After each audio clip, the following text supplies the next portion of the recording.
అందరికీ నమస్కారం. నేను ఇవాళ పొద్దున్నే నిద్ర లేవగానే ఒక వీడియో చూసుకుని నవ్వుకున్నాను. నేను నిన్న మోహన్ బాబు గారి ఫంక్షన్కి వెళ్ళేటప్పుడు లేట్ అయిందని కొంచెం హడావుడిగా వెళ్తున్నాను.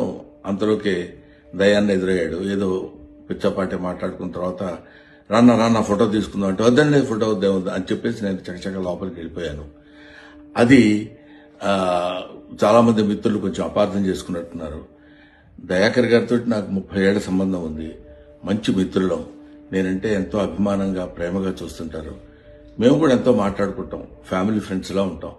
అటువంటిది సరదాగా ఆయనతో నాకున్న చనువుతోటి నేను ఉండండి అని చెప్పేసి ఇలా తోసి వెళ్ళిపోతే దాన్ని నేను ఆయన ఏదో కావాలని తోసినట్టు ఏదో ఒక రకమైనటువంటి మిస్అండర్స్టాండ్ తోటి మిత్రులు, మీడియా మిత్రులు అలాగే దాన్ని అపార్థం చేసుకున్నారు.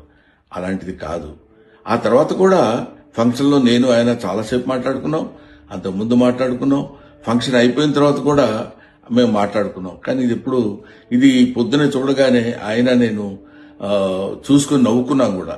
ఇది చూడడానికి మిత్రమా ఇట్లాగా అనుకున్నారు అన్న ఇట్లాదే దీన్ని మిస్అండర్స్టాండ్ చేసుకున్నారని ఆయన అంటే నేను కూడా ఎంతో అయ్యో ఇదేంటి ఇలా జరిగిందని ఆయన్ని ఎక్కడ అపార్థం చేసుకుంటారో అని. అలాంటిది కాదు.